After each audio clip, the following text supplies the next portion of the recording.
네, 안녕하십니까. 비밀 무기 채널입니다. UAE와 사우디아라비아는 KF-21 보람의 프로젝트 참여에 공식적으로 관심을 표명했다. 최근 인도네시아에서 KF-21에 대한 중요한 소식들을 전하며 거의 막장에 가까운 분위기가 벌어지고 있습니다. 이것은 그동안 인내해왔던 한국의 단호단 결단으로 인해 생기는 현상으로 보이고 있습니다.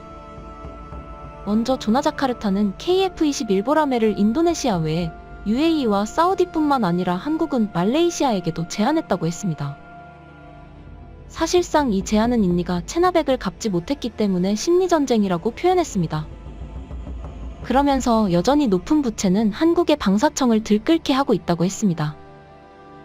그러면서 지난 13일 에어로타임 페이지에서 인용한 석종건 방사청장의 말을 전했는데, 우리는 다시는 등을 찔려서는 안 되며 찔리지도 않을 것이라는 말했다고 했습니다. 조나자카르타는 한국이 부채를 갖지 않는 인니를 대체하기 위해서 UAE와 사우디를 포함시켰다며 두 나라 모두 유럽과 경쟁할 수 있을 정도로 매우 풍부한 부의 원천을 보유한 국가라고 했습니다.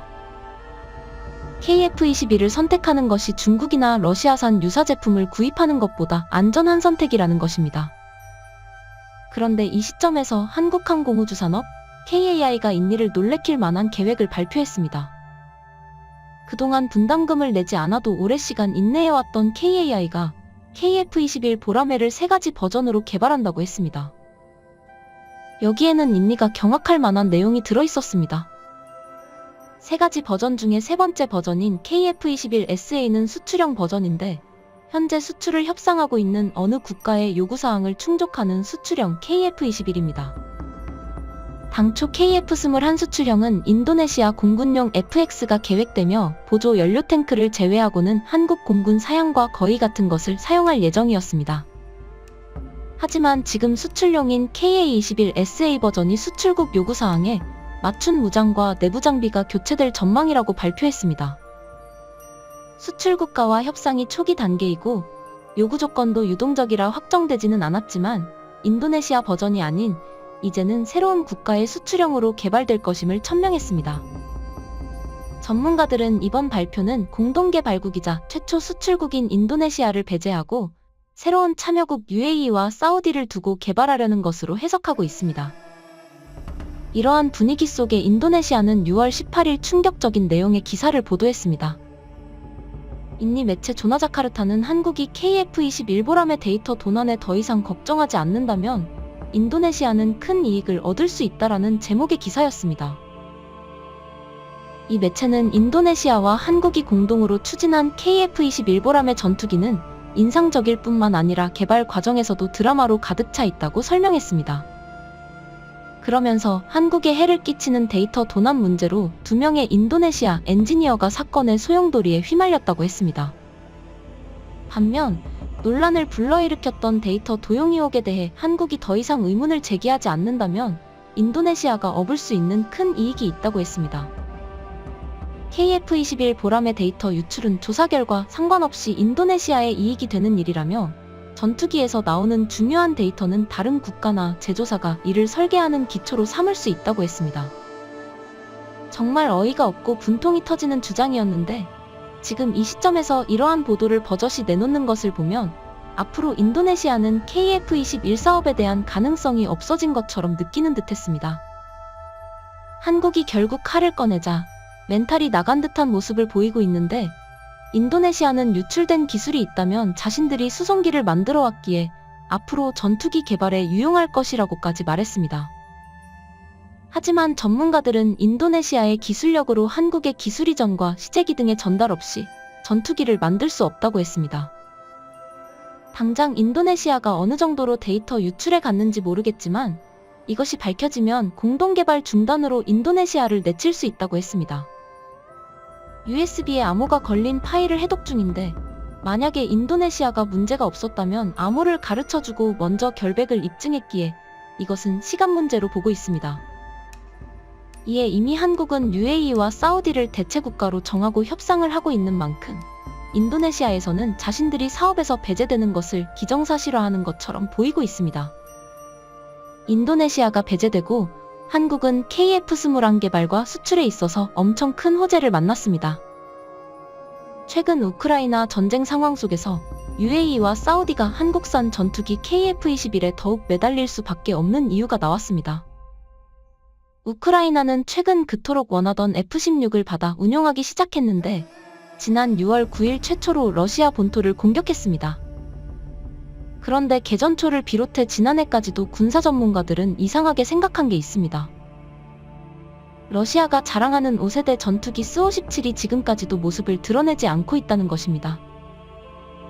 러시아는 스-57을 사용한다면 우크라이나 방공망을 뚫고 제공권을 장악할 수 있지만 서방의 군사 전문가들은 스-57이 실종되었다고 표현했습니다. 전문가들은 러시아가 이 전투기 투입을 꺼리는 것은 이 제트기의 스텔스 능력과 기술의 확신을 갖고 있지 않기 때문이라고 분석하고 있습니다. 우크라이나의 강력한 대공 레이더와 지대공 미사일에 격추되는 모습을 보여주지 않으려 하는 게 아니냐고 의심하고 있습니다.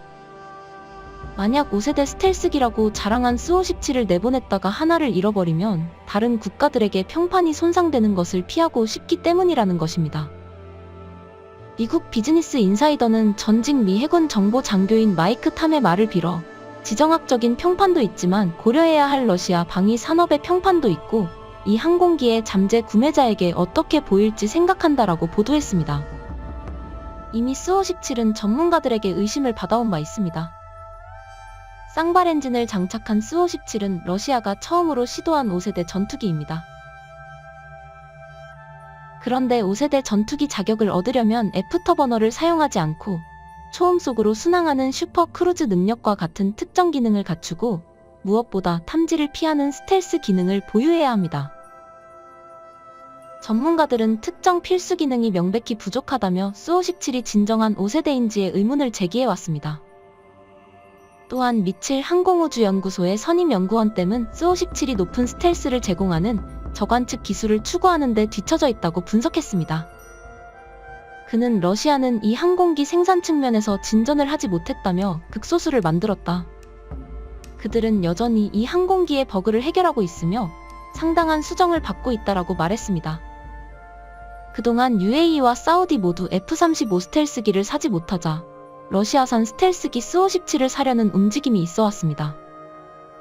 중동 국가들뿐만 아니라 튀르키예, 베트남, 카자흐스탄 등도 도입 가능성이 거론되었고 알제리는 2020년 처음으로 14대를 구입하면서 첫 수출국이 되었습니다. 그런데 최근 보이지 않던 스-57을 우크라이나가 파괴했다는 보도가 나왔습니다. 우크라이나 국방부 산하 정보총국 GUR은 9일 현지 시간 성명을 통해 침략국의 스-57 다목적 전투기가 전선에서 589km 떨어진 러시아 아스트라한의 비행장에서 공격을 당했다라고 주장했습니다.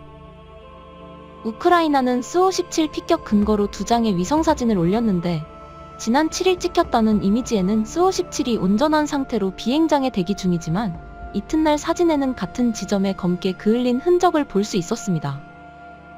로이터 통신은 러시아의 전쟁 군사 전문 블로거가 호위 전투기 타격에 관한 보도는 정확하고 전투기는 무인기 드론 공격을 받았다고 말했다며 보도하기도 했습니다. 결국 스-57은 떠보지도 못하고 격추되는 망신을 당했습니다.